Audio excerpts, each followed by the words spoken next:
पाकिस्तान पर हमला कब होगा, कैसे होगा, इस बारे में अभी सिर्फ भारत की सेना जानती है।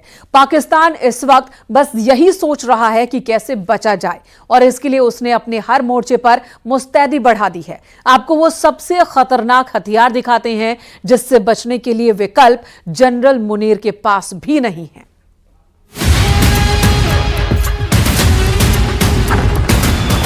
पाकिस्तान में बिना घुसे अगर एयर स्ट्राइक हुई तो इसके लिए चुना जाएगा रफाल। पाकिस्तान के रडार से दूर रहकर अगर हमला किया गया तो इसके लिए चुना जाएगा रफाल। तब आतंकवाद पर ऐसा हमला होगा कि अटैक करने वाले फाइटर जेट को दूर से ही देखता रह जाएगा Pakistan.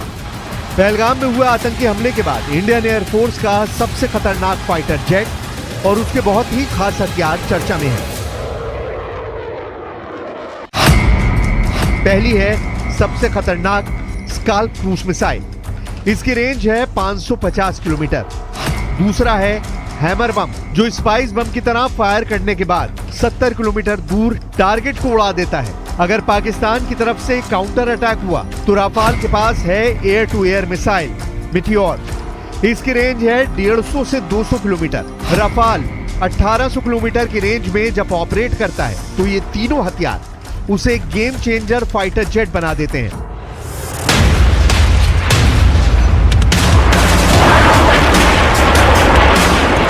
धधकते jet engine take off के लिए तैयार ये वो फोर्स है जिसके उड़ान भरते ही दुश्मन के रडार एक्टिव हो जाते हैं।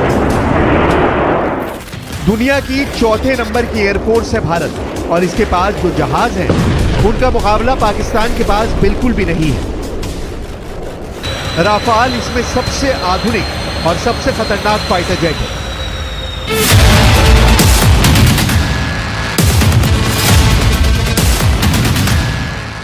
इसलिए अब देखिए राफाल के वेपन पैकेज की सबसे खास बात, क्योंकि राफाल आने के बाद वायुसेना को दुश्मन के बॉर्डर के अंदर घुसने की जरूरत नहीं और हमला बिना बॉर्डर पार किए यानी अपने आसमान में ऑपरेट करते हुए भी किया जा सकता है।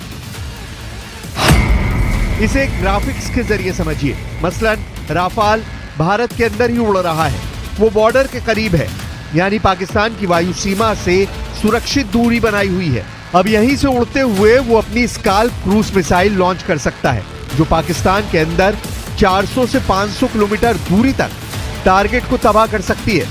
और इसी तरह हैमर बम काम करता है जो लॉन्च होने के बाद पाकिस्तान की सीमा में 70 किलोमीटर अंदर तक जाकर गिरेगा। ये दोनों एयर टू सरफेस वेपन में कमाल के हथियार माने जाते हैं। इसी तरह अगर राफाल को पाकिस्तान के विमान चैलेंज करते हैं तो राफाल का रडार 200 किलोमीटर की दूरी से ही उनको ट्रैक करना शुरू कर देगा और यही काम आएगी beyond visual range meteor missile. इसकी खुद की रेंज 150 किलोमीटर से ज्यादा है और इस तरह राफाल पाकिस्तान के फाइटर जेट से दूर रहकर भी उसको मार गिराएगा।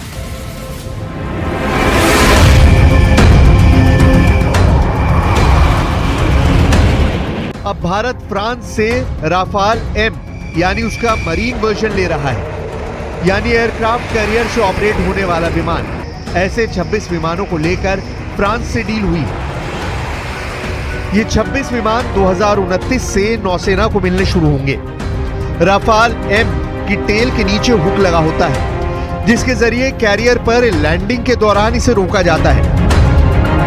वहीं इसकी बॉडी एयरफोर्स वाले राफाल के मुकाबले ज्यादा मजबूत होती है। यह एंटी शिप मिसाइल लेकर चलता है क्योंकि ये समंदर के ऊपर ऑपरेट करता है। फिलहाल नौसेना के पास MiG-29K लड़ाकू विमान है जो INS विक्रमादित्य और INS विक्रांत से ऑपरेट करते हैं,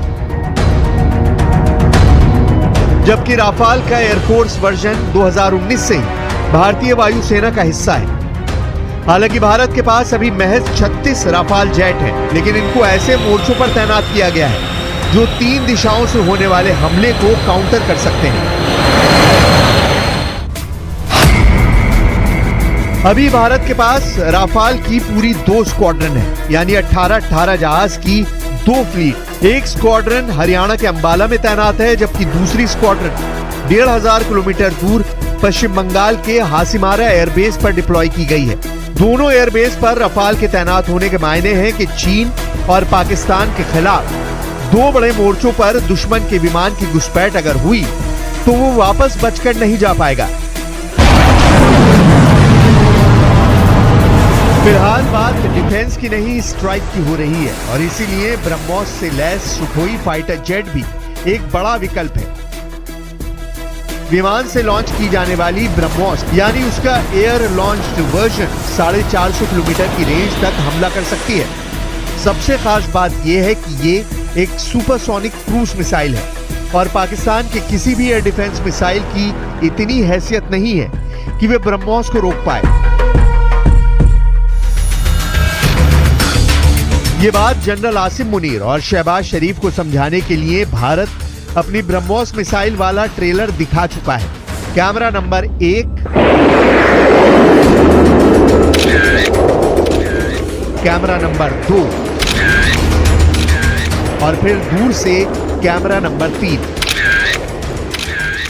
अरब सागर में सुपरसोनिक क्रूज मिसाइल ब्रह्मोस को दाग कर पाकिस्तान को मैसेज दे दिया गया है। भारत ने बता दिया है कि स्टैंड ऑफ वेपन में ब्रह्मोस को रोकना नामुमकिन है और अगर इससे हमला हुआ तो पाकिस्तान सिर्फ टारगेट लोकेशन पर मलबा तलाशेगा।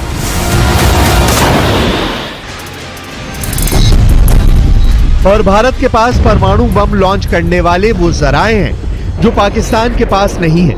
परमाणु युद्ध हुआ तो भारत के पास हमले के लिए क्या क्या विकल्प हैं वो आपको दिखाते हैं। परमाणु बम लॉन्च करने के लिए भारत के पास 3 प्लेटफॉर्म हैं, जबकि पाकिस्तान के पास सिर्फ 2 हैं। भारत लड़ाकू विमान से एटम बम दाग सकता है, पाकिस्तान के पास भी ये ताकत है।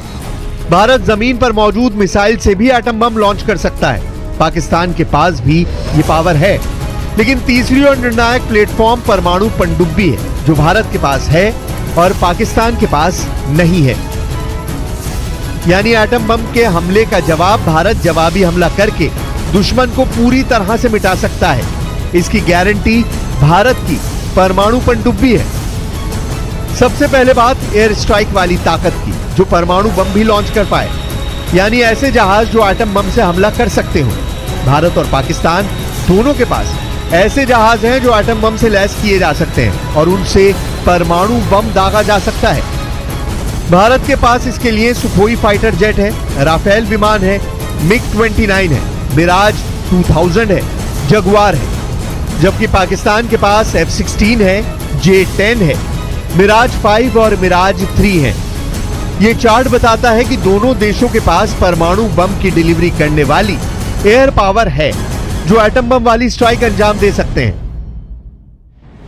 सिग्नल साफ है कि पहलगाम हमले के बाद भारत कोई भी फैसला जज्बात से नहीं बल्कि हर बात को ध्यान में रखकर करेगा, ताकि दुश्मन को सबसे गहरी चोट पहुंचाई जाए।